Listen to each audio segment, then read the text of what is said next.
Welcome into this beautiful poker room. Grab yourself a drink and perch yourself up on the rail as we talk some wingman poker.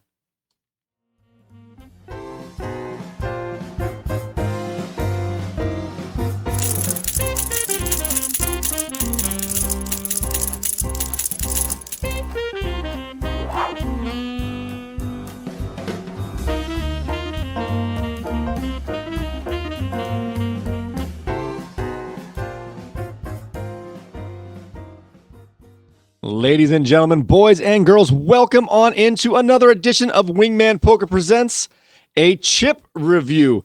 As you may have been, if you've been following along, we got our Chip Lab chips in the mail in our last episode, and it is time now to do more of a review as opposed to the unboxing. From my initial reactions from the last time on the unboxing, I was a little disappointed in the chip coloring here. But since then, I did clean some of the chips, and I wanted to get an update from where we are now after inspecting these chips for a little bit of time and let you know where we stand now in terms of a review. To start out with, I have not played with these chips yet in a tournament yet. That'll be our next tournament. We will unveil these chips out to the players. But first, let me show you these in the middle here. These are both the same color. These are both pink. These are the color they came out of the box. Disappointed. After a little bit of cleaning and oiling, they are a lot darker and poppier. The yellow ones and orange ones have already been cleaned and oiled. The blue ones have not. The black ones this stack hasn't. The black ones are a little harder to tell the difference between the two, although you might be able to tell. This one is definitely a little slicker. And the purple ones, look how faded those are on the sides. They have not been touched yet, and you can tell. All right, in terms of, let's see, where are we going to pick up where we left off from here? So just to go through the old chips here that we have, these are the Discount Poker Shop, the trademark style chips. These are from Discount Gaming Gear, the 8-striped chips, and of course, these are Chip Lab. Let's just do a quick comparison in terms of height and width and stuff like that. So going across here, all right, so this is these are at least the same size, if not this is the tallest. Let's go back this way just to see. It catches. So these are definitely thinner in terms of height of each chip by a fraction. After a stack of 20, you can tell. See how this one is?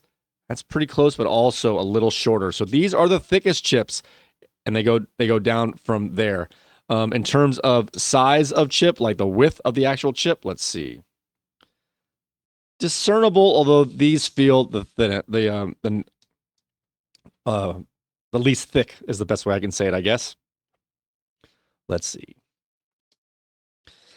All right, now that's a little bit of the comparison. Let's one more comparison before we get a closer look at the new chips. Let's do a sound test here real quick.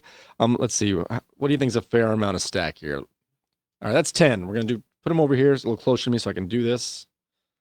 We'll do stacks of 10. And just compare the sounds here. Let's see. One more. All right. Starting off with the oldest chips. These are more than 23 years old, and they were the cheapest. Oh, you can't see. Let's move these out of the way so you can see as well as here. We're doing this live. We're doing it live. Okay. Can you see all three of these stacks? All right. Let's do a sound test here real quick. Let's see if I can move the microphone down just a tick.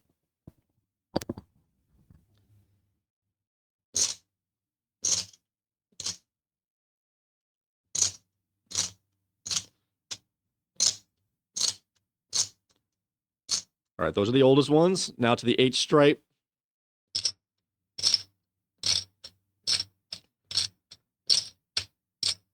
Can't say if they're a lower pitch, but they're definitely louder. All right, now to the new Chip Lab ones.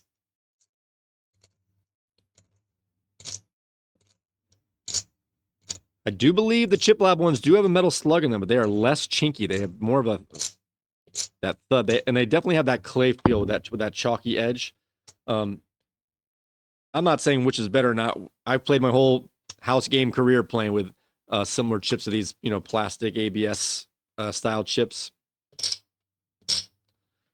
So we'll see if we like these overall. They're definitely different. These are by far the most different chips that I've ever had in my collection here. So that is interesting in itself. We'll see how we like them. All right, now to get a little bit of a closer look and do a little quality control here and see what we got going on.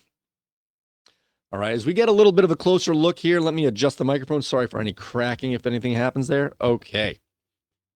First, we got these from Chip Lab. They are not a sponsor, just letting you know where I got them if you like them or don't like them based on this review. I'm not trying to pawn these guys off. This is just where I got the chips because I wanted custom picture chips in the middle. Okay. So first off, let's see if we can show you, get a closer look at the chip itself. Well, that's pretty good. So they do have a mold around the outside here. They call this a gem mold. Let's see if we can get a different color, if a different color shows up better. Let's try.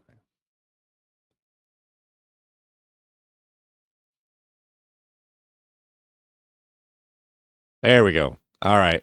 So you can see they call it a gem mold.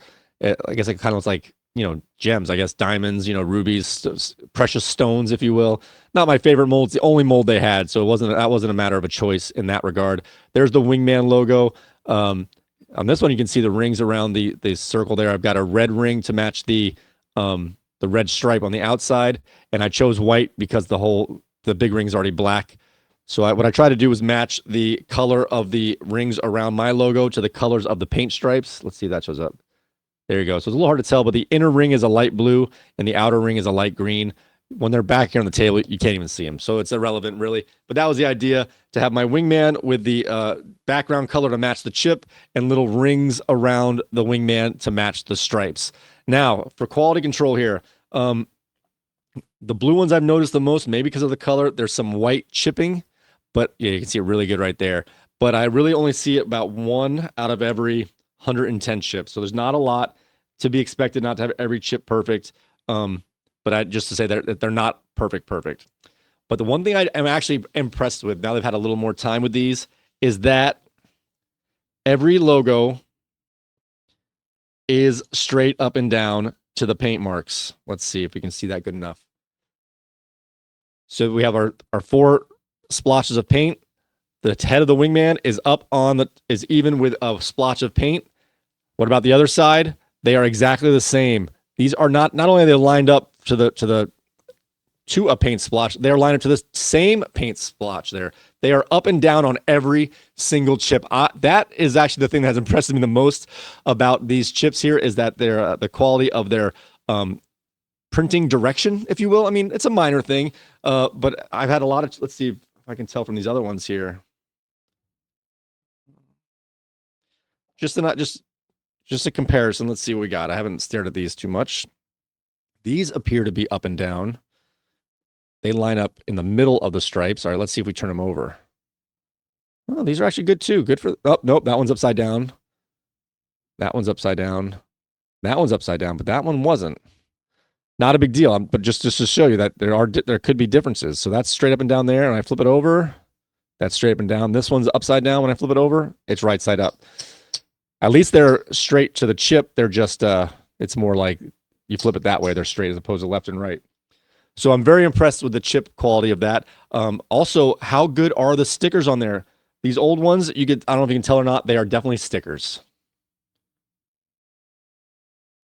Kind of see it, kind of not peeling, but just raising up on the edges. They're definitely stickers. While these from Chip Lab, again, not saying they're better or worse, just saying what they are. They are printed directly on, see if I can get that back in focus. They are printed directly on the chip, and they fit right into the inlay.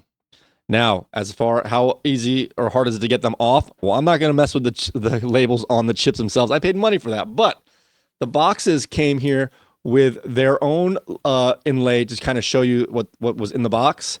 I'm going to start out with a little scratch test of the color.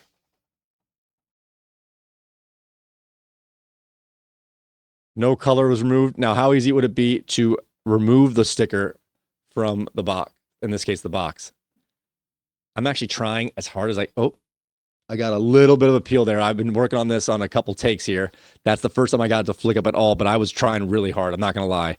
And that's if you get underneath it. While these kind of sit smooth to the chip, you're not going to be able to get your finger underneath it. This is on top of the box. That's the first time I did any damage to that, and I've been working on this for a few takes here. I mean, I'm trying really hard.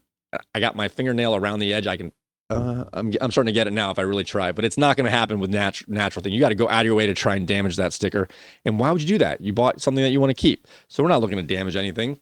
So yeah, just a little pickup from where we were. Again, very disappointed in the opening, in the color, and it's mostly the edge, not the tops. The tops are pretty strong. The edges are very washed out. Tops are relatively fine. But how I cleaned them was I took a microfiber cloth here. This one's dry, and I soaked it with water and put a a drop of dish soap. I used that. Let's see. I actually probably had it in my other hand. All right. I know we have the green screen on the big one, but on the close up here, I just went around the edge to get, because that was the lightest coloring. Put a lot of pressure on with my thumb, went around the outside. I don't know if you can tell. And then I flaked around the rim on both. Let's see if I can. I flaked around the rim as I went around to try and get off any loose fragments that might be around the outside edge here. So I kind of scraped like that. And then after I did that, I let them, sit them out as I'm going to the next chip, letting them dry. And then after I was done with going through about 100 chips or so, I'm not saying it's the best thing to use. I use what was around the house. My wife had some coconut oil, so I just put a little bit in my hand, and I did the same thing. I ran across the outside with an oily hand, and I just kind of rubbed it in, laid it down on a paper towel, and as I was going, I would dab them up to try and get some of the excess off. I'm not saying that's the best thing to do, but that's what I did with these pink ones. And let's see, can I get them where you can tell it? Look at them. Again, from the top, they're pretty good, but from the sides is where you're going to see the biggest differential when it comes to that coloring from the oiling. Let's see.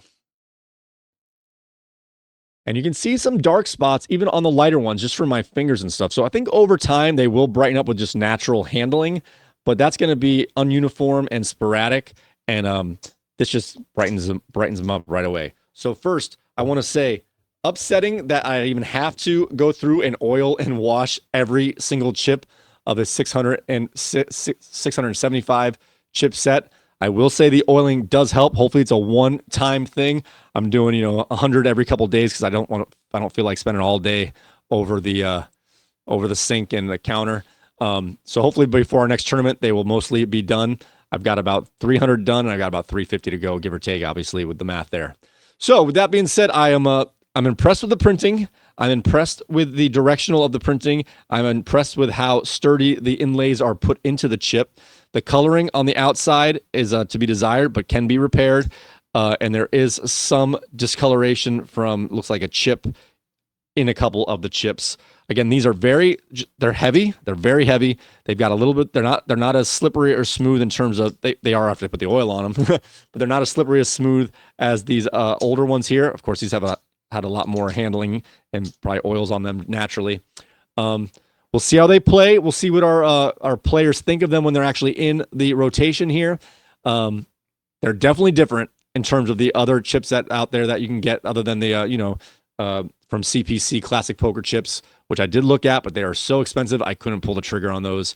And these are closer to that than these, I think, but obviously not exactly that. So these are definitely an upgrade in terms of quality, in terms of at least materials.